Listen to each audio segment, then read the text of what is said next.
bonjour et bienvenue sur l'émission Les Pierres racontent.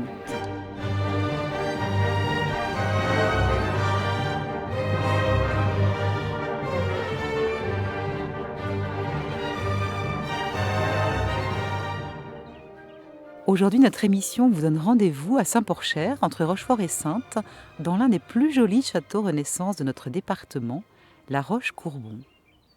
Ce petit bijou, disparaissant sous la végétation, allait tomber à jamais dans l'oubli si Pierre Loti, tombé amoureux de ce lieu, n'avait décidé de lancer un vibrant appel dans le Figaro pour sauver ce château de la Belle au bois dormant.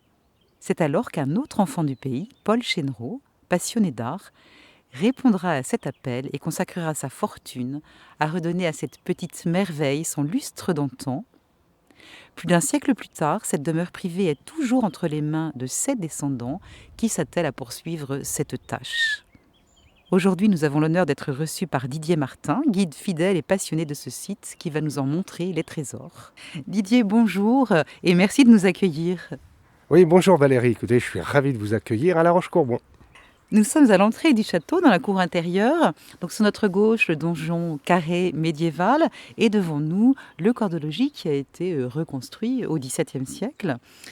Ce château il a apparemment été bâti sur un promontoire rocheux au bord d'un cours d'eau, enchâssé entre deux falaises, et de nombreuses grottes ont été découvertes ici et là, et dans les environs de la Roche-Courbon. Est-ce que ces grottes sont les témoins d'une vie très ancienne ?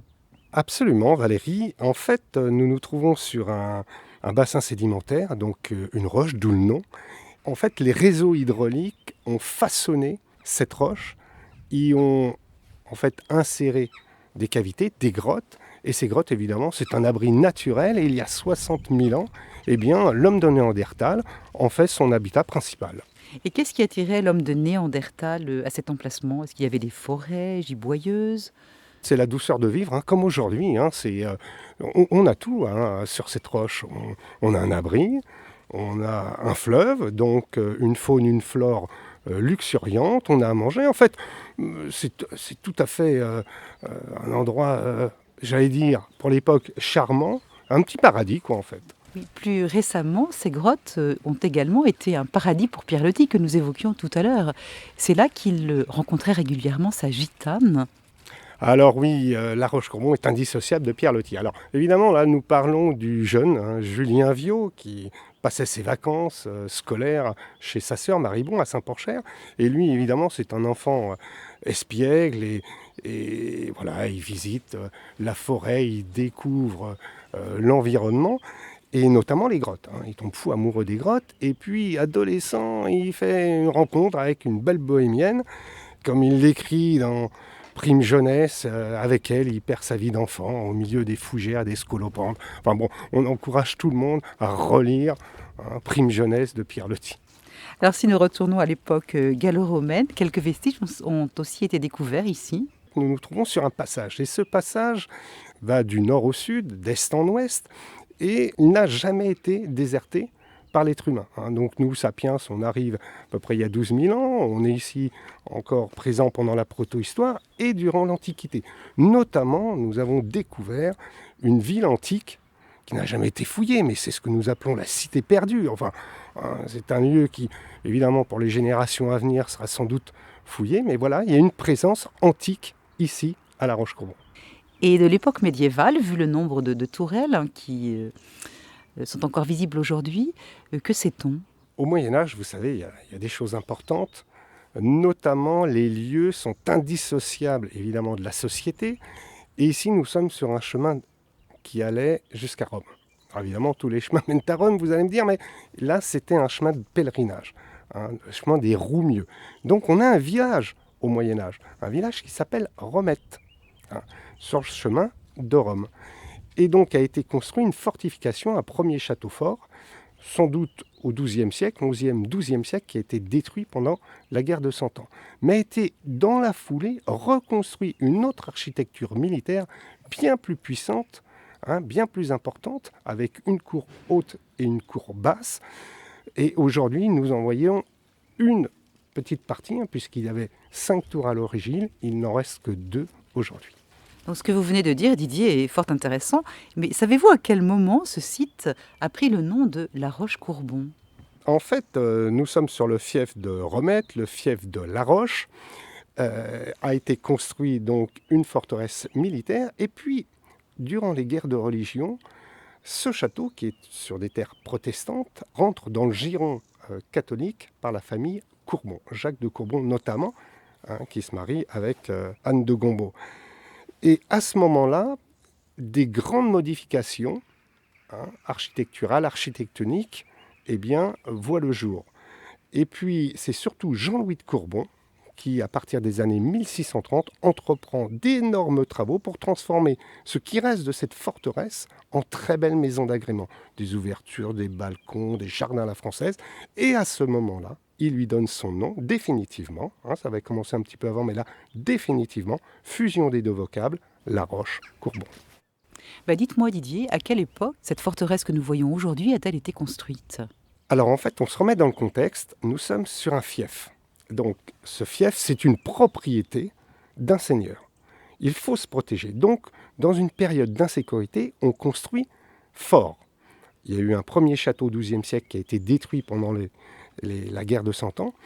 Et ensuite, c'est la famille de la Tour de Jet qui a construit cette forteresse à partir des années 1450 et terminée, on va dire, dans les années 1475.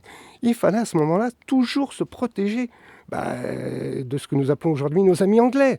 Mais bon, voilà, à ce moment-là, la perfidie Albion existait encore. Et cette terre de Saintonge et ces vignobles existaient-ils déjà aussi au Moyen-Âge? Alors, de tout temps, on a toujours fait du vin, pour une raison simple, c'est que l'humanité, l'homme a très bien compris que la plupart des maladies sont transmises par l'eau. On se méfie de l'eau. Donc, on fait du vin. C'est des vins très légers. Je rappelle que sur la table du roi Louis XIV, le vin gelait l'hiver. Donc, c'est des vins très légers. Donc, tout fief avait certainement ses vignes, mais ce n'est pas une production telle qu'on la connaît aujourd'hui. Ce n'est pas dans cette ampleur-là. Bien, maintenant, je vous propose, vous pouvez nous inviter à entrer dans le bâtiment de ce corps de logis remanié par Jean-Louis Courbon au XVIIe siècle. Alors assurément Valérie, je ne vais pas vous laisser à l'extérieur, on ne va pas craquer à 10 mètres d'une des plus belles maisons de Saintonge, si ce n'est la plus belle maison de Saintonge, mais bon, on va rester modeste en ces terres.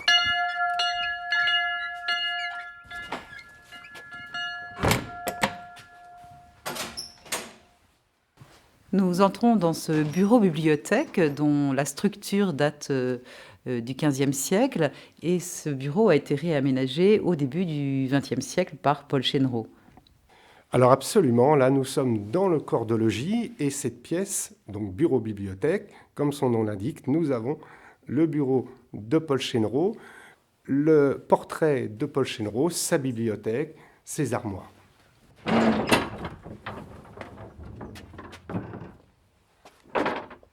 Nous accédons maintenant dans ce magnifique salon de peinture. Salon de peinture dont les murs sont recouverts sur plusieurs niveaux de panneaux représentant les scènes mythologiques. Le plafond est également recouvert aussi de médaillons, de peintures présentant Zeus sur le mont Olympe. Et puis au-dessus de la cheminée, un magnifique tableau de La Roche-Courbon. Alors, quelle est cette pièce? À quoi servait-elle? C'est quand même très intriguant de découvrir ce cabinet splendide. Alors là, Valérie, en fait, on va essayer déjà de se situer. On va se mettre dans l'espace-temps. Nous nous trouvons dans une tour, dans la tour sud, donc construction dans les années 1460-70.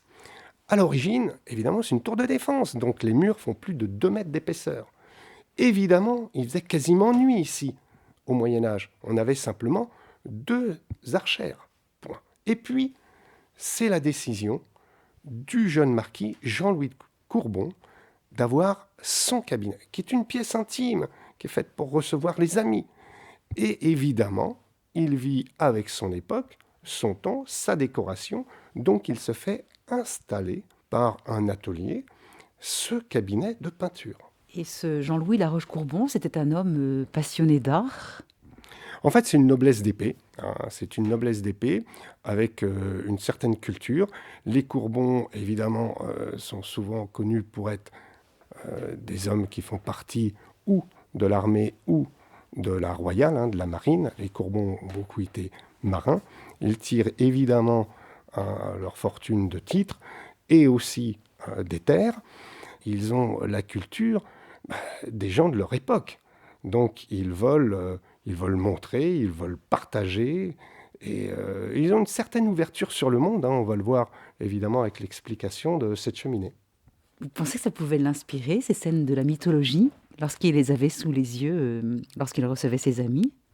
Alors, en fait, il vit à son époque. Donc là, qu'est-ce qu'on peut lire? On peut lire, voilà, que nous avons 3 registres. Le registre du bas, les dieux et la mythologie romaine.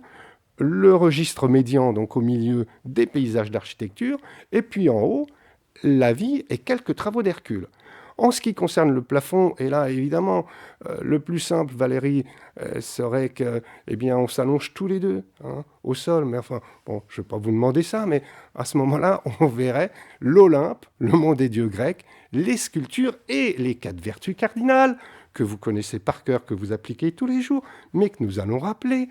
Ici, vous avez la force, ici, la justice, un petit peu plus loin, la prudence, et en dernier, la tempérance. Vous voyez, tout ça, évidemment, remet un petit peu dans le contexte. Et puis, c'est certainement l'occasion de bonnes discussions entre amis et gens qui ont envie de partager. Alors, il y a quelque chose de très étrange, c'est une espèce de baignoire, alcôve, toute tapissée ou lambrissée de panneaux, de scènes de la mythologie, voire de scènes bibliques. Alors, évidemment, c'est un peu incongru. On se demande ce qu'elle fait là. On ne sait pas si c'est un caprice, un fantasme, un délire. En tout cas, cette baignoire ne date pas de l'époque de Jean-Louis de Courbon. Cette baignoire a été rapportée à la fin du XVIIIe siècle, peut-être au début du XIXe. Et vous avez raison. Le berceau est habillé par la Passion du Christ, certainement d'un retable, récupéré d'un retable du XVIIe siècle. On se pose nous-mêmes la question tous les jours. Alors, vous nous parliez tout à l'heure de la cheminée. Qu'a-t-elle de particulier, cette cheminée?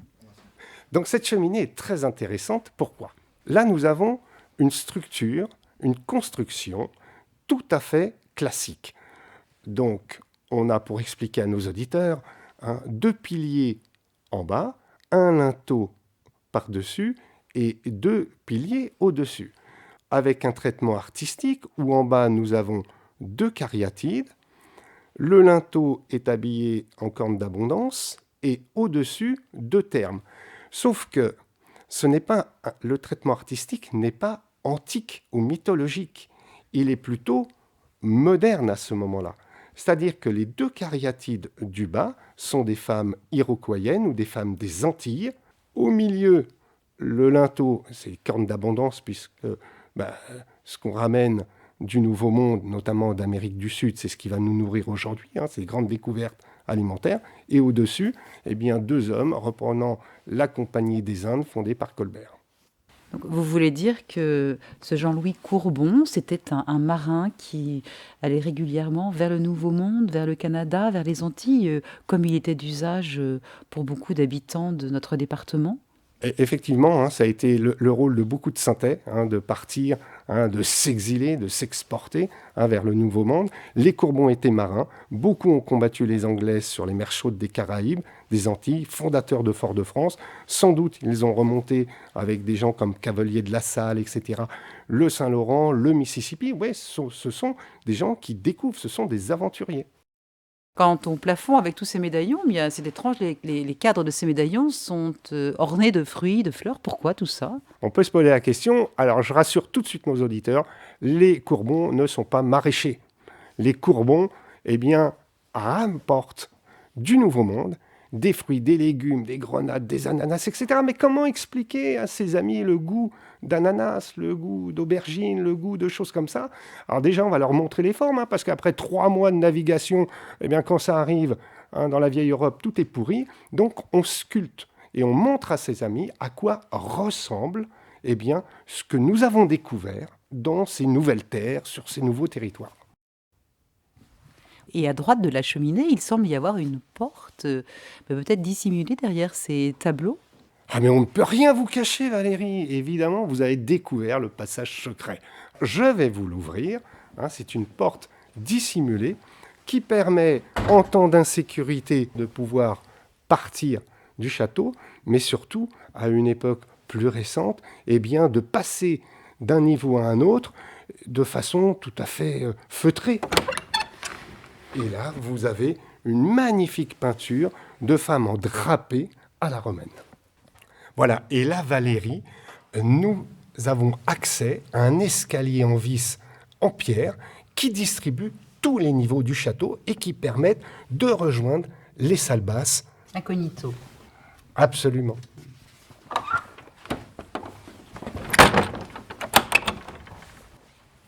Maintenant, nous sommes dans le grand salon, le salon refait en boiserie de style Louis XVI.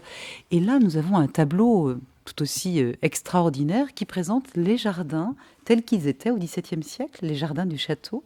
Là, nous sommes dans un petit salon des années 1780-82, époque Louis XVI. Là, nous avons un lambris au mur, au sol, un parquet en point de Hongrie et un mobilier époque ou Louis XV ou Louis XVI. Et là, comme vous l'avez remarqué, nous avons ce grand tableau au-dessus d'une enfilade qui représente la Roche-Courbon dans les années 1660, donc à la fin des travaux. C'est-à-dire que Jean-Louis de Courbon fait appel à un maître flamand, Jan Ackert, et lui demande d'immortaliser son fief pour pouvoir en profiter. Alors ce tableau présentant à la fois le château et les jardins ne correspond plus tout à fait à la réalité d'aujourd'hui. Il semble beaucoup plus grand, ce château, déjà. Ce tableau a été réalisé donc par Jan Ackert dans les années 1660. Et là, nous voyons la Roche-Courbon 3 fois plus grand qu'aujourd'hui, puisque malheureusement, il y a eu un incendie à la fin du XVIIe siècle où 2/3 du château ont disparu. Et les jardins à la française sont déjà présents en cette fin du XVIIe siècle. Alors absolument, et c'est ça tout l'intérêt, c'est-à-dire que ce tableau est millésimé, 1660, et nous voyons des jardins à la française. On se remet dans le contexte, ces jardins sont contemporains de ceux de Vaux-le-Vicomte, donc 10 à 15 ans avant ceux de Versailles, sans doute dessinés par l'Incantini, qui ensuite est récupéré par le roi Louis XIV pour installer et créer le potager du roi à Versailles. Et la Quintini, il a dessiné d'autres jardins dans la région ? Alors en fait, la Quintini est botaniste, c'est un scientifique, il est né à Chabanais, il est charentais.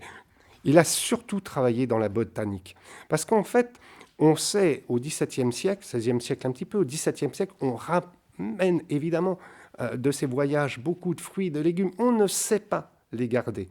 Et donc, le roi de France va avoir besoin de scientifiques pour garder et développer tous ces fruits, ces légumes, toutes ces choses que nous connaissons aujourd'hui, quoi.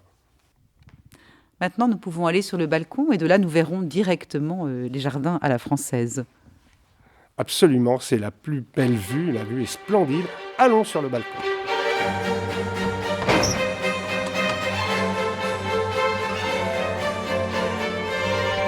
Nous allons de splendeur en splendeur avec ce magnifique panorama. Tous ces jardins géométriques et ces dessins. Qu'est-ce qu'on appelle un jardin à la française, à la différence du jardin à l'italienne ? Alors en fait, c'est un cahier des charges. On hérite évidemment de la Renaissance italienne un savoir-faire. Et ensuite, on prend notre autonomie et on écrit, nous, nos règles. Alors évidemment, il y a les règles de symétrie, il y a les règles d'Artaud-Pierre, il y a les règles de forme, de couleur, de rachat de niveau, etc. Évidemment, il nous faudrait 1 heure pour ça. L'intérêt, là, voilà Valérie, l'intérêt, c'est que d'un seul coup, au premier coup d'œil, non seulement c'est splendide, mais on s'y sent bien, tout est harmonieux. Non mais avouez quand même, regardez, c'est pas splendide tout ça Valérie ? Tout est absolument magnifique et tout s'organise autour de cette statue centrale qui est Amphitrite. Pourquoi Amphitrite, cette déesse de la mer ? En fait, c'est un choix artistique ou du commanditaire, mais c'est surtout l'eau et un des éléments principaux des jardins à la française. C'est-à-dire que, vous voyez, Amphitrite se trouve au milieu d'un parterre gazonné en forme de croix. Alors, je rappelle quand même que la croix, c'est un héritage babylonien. Le centre du monde est une montagne, d'où coulent 4 fleuves. l'Indus, le Tigre, l'Euphrate et le Nil.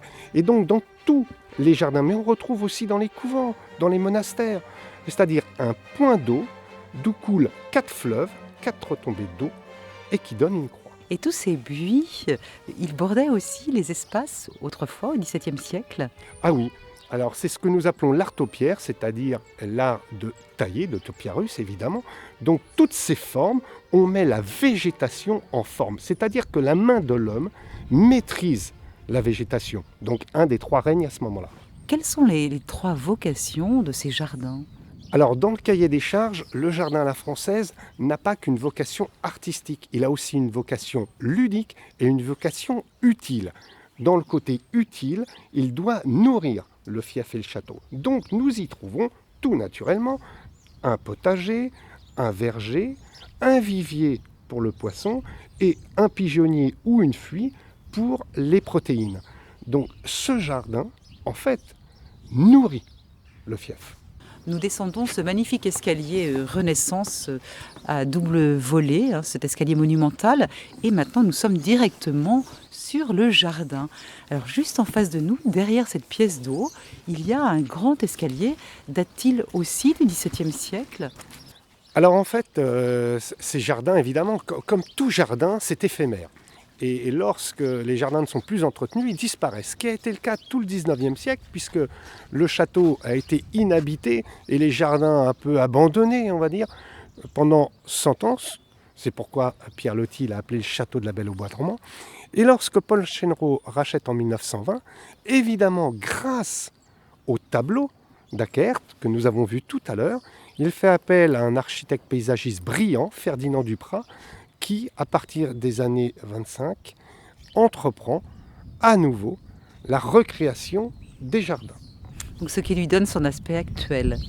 Alors absolument, puisqu'il recrée les jardins quasi à l'identique du XVIIe siècle, en y étendant une pièce d'eau et en créant ce magnifique escalier monumental, en fait, qui est une création des années 30, avec des pierres de remploi, ce qui lui donne cet aspect tout à fait authentique.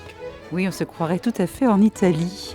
Alors, les années vont passer et progressivement, des balustres s'enfoncent dans la terre. Alors oui, c'est la particularité de la Roche-Courbon. Le château, lui, il est sur une roche. Il est stable, il est solide. En revanche, les jardins sont sur un marais. Alors évidemment, au Moyen-Âge, c'était un point stratégique de défense. Mais ce qui a fait sa force au Moyen-Âge a fait sa faiblesse au XVIIe siècle.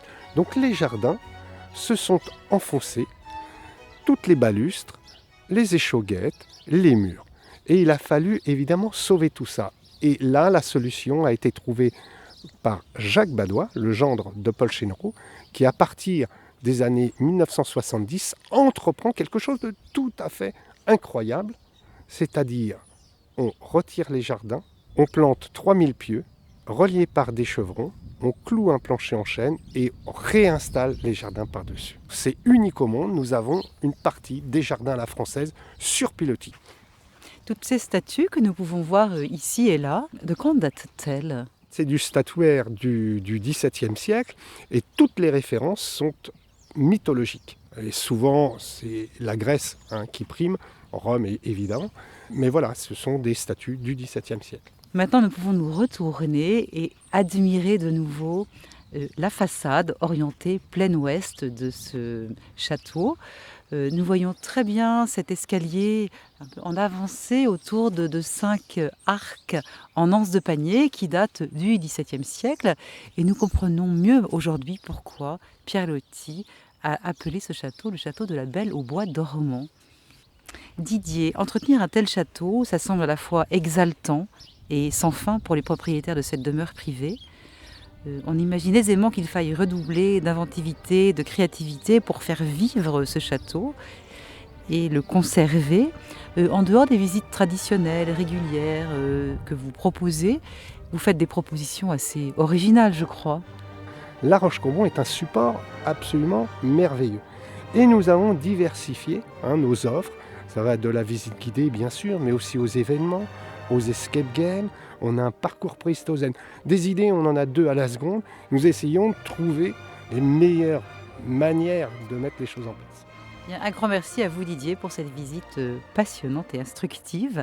Merci à vous Philippe à la réalisation. C'était Les Pierres racontent au château de la Roche-Courbon en Charente-Maritime.